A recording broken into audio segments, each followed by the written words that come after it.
What's going on, Bulls fans? Welcome into the Bulls Report. My name is Patrick Siepman, and coming up on today's show, I'm going to be explaining to you guys why this result of the Bulls-Cavs game last night is great news for Bulls fans because we are one step closer into landing the Duke phenom, Cooper Flagg. Now, I'll explain my thoughts a little bit more in depth and also talk about Zach LaVine as well. I think him having a big game last night is also great news for the Chicago Bulls. So we'll dive into that on today's show. But before we do so, I want to get you guys' thoughts on this. Over-under, 27.5 wins for the Bulls this season. This is actually what Vegas put as the over-under before the year started. So I'm just curious. What do you guys have to say? Over-under, 27.5 wins for the Bulls this season. Let me know your thoughts down below. All right, let's dive into it. So why is it great news for the Bulls? They lost to the Cavaliers by 6, and LaVine played well. Because, one, you're one step closer than getting Cooper Flagg. And, two, Zach LaVine actually looked pretty good yesterday, specifically in that fourth quarter. I thought he was actually about to, spark a comeback for the Chicago Bulls. I will say I don't know why they went away from him on the last couple of possessions when he was just a walking bucket. Like, we saw the talent on full display last night. And, I want to get this take out here because a lot of you guys probably view me as a Zach LaVine hater. And, I wouldn't disagree with that. I just don't think he really contributes to winning at a high level whatsoever. But, it's undeniable that Zach LaVine is one of the most skilled basketball players in the league. He can score at all three levels. And last night, we still saw that burst. He is still one of the best athletes in the NBA. But him having this performance, another solid 26-point outing, I think is great because now other teams like the Lakers, the Spurs maybe, the Heat, they're probably looking at that performance and saying, man, we could land Zach LaVine for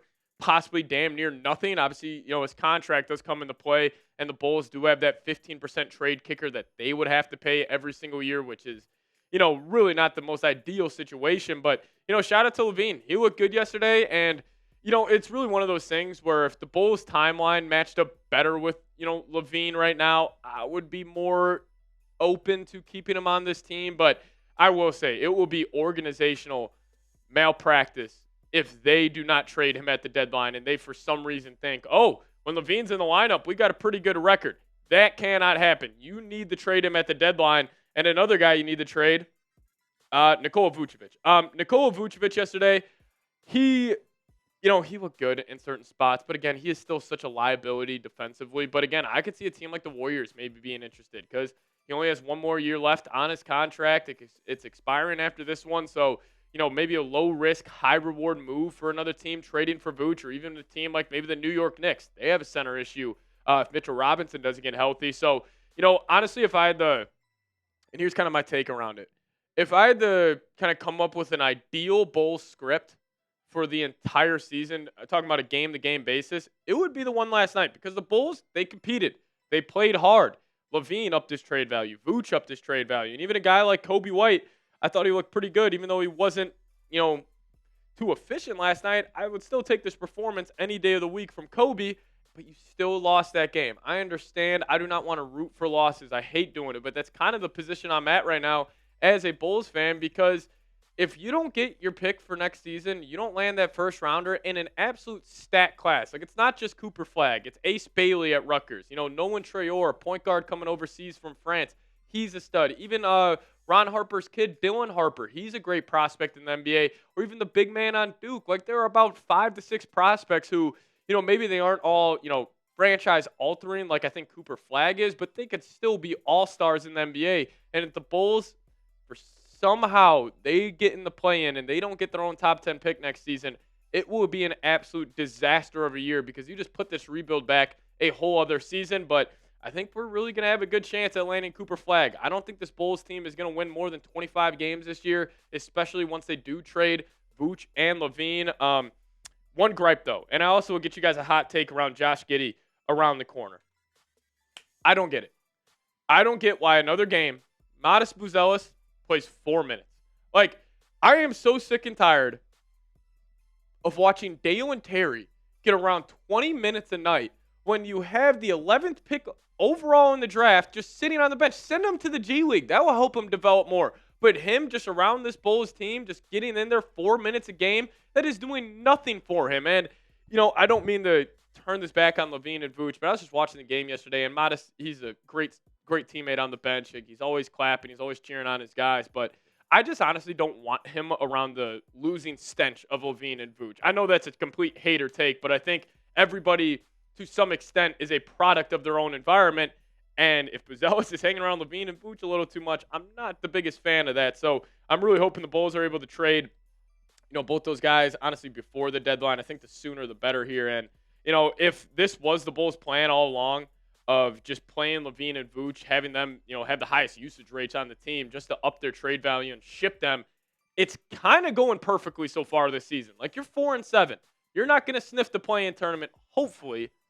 And then those two are up in their trade value. So I think it's a good start for the season for the Bulls. And honestly, I know it's going to suck this year, only winning 20 to 30 games. But again, you got to sometimes take one step back to take two steps forward, and I think that's what should be the Bulls' main goal this season. Now, I got a hot take around Josh Giddy here in just a second.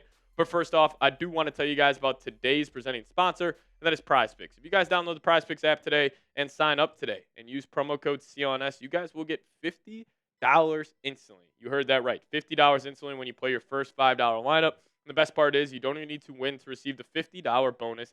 It is guaranteed. Now, what is PrizePicks? PrizePicks is the best place to get real money sports action. With over 10 million members and billions of dollars in awarded winnings, PrizePicks has made daily fantasy sports accessible to all. You just pick more or less on at least two players for a shot to win up to 100 times your cash. Run your game all season long on PrizePicks. Now, if you guys want to increase your viewing experience for any Bulls games, any Bears games this season, PrizePicks is the number one way to do so. And a little hot take here, I'm going to take every single Caleb Williams player prop this weekend. I think he's going to have a massive week with the new OC in for the Chicago Bears. So if you guys want to get in on the fun, download the app today. Use code CLNS. Get $50 instantly after you play your first $5 lineup. But shout out to PrizePicks for sponsoring today's show. It is the number one daily fantasy sports app out there. So if you guys want to get in on the fun, download PrizePicks today. But shout out to them for sponsoring today's show. PrizePicks. Run your game. All right, so I got a hot take around Giddy. And I don't mean this. I think this hot take is not only what I think the Bulls should do, but I think this is what the Bulls are going to do. I think Josh Giddy is the only untouchable player on this Bulls roster. I don't think the Bulls are trading him unless you get absolutely blown away by a deal at the deadline, but I think he is the only guy who is untradeable. I even think a guy like Kobe White, Ayo Dosunmu, I think they are more on the trade block than this guy because clearly with the way the Bulls are playing this year, they're number one in pace. They want to move the ball up and down the floor, put up a lot of threes, and a guy like Josh Giddy is great at that. And every single time I watch him play, even though he has been a liability late in the fourth quarter, he just impresses me. He doesn't waste any movements. He beats his man off the dribble, gets a defense in rotation, makes a smart pass, and I really think he could be a franchise point guard on an NBA championship caliber team. So my hot take around Giddy is this man right here, number 3, is the only untouchable player on this roster. Now, let's dive into some other stats from yesterday. Dalen Terry, I appreciate Dalen Terry playing his tail off every single game. Like, I love watching him. Like, he plays 110%, but really there's no reason he should be playing, almost double, triple the amount of minutes that Modest has played so far this season. You got to get him developed, and he can't develop unless he's getting real live game NBA reps here. And if you're still giving him the Dalen Terry, I just don't think there's really any benefit in the doing so. And then, Patrick Williams, I think this is just who he is, guys. I think he's going to be a 10-point-a-game guy. He's going to give you good defense, not great, and he's just going to mainly sit in the corner. But I would like to see him be more aggressive. Maybe once they trade LaVine and Vooch, then we could see another step in his game. But it's just really just who he is at this point. Now, I do want to highlight some guys in the Cavaliers.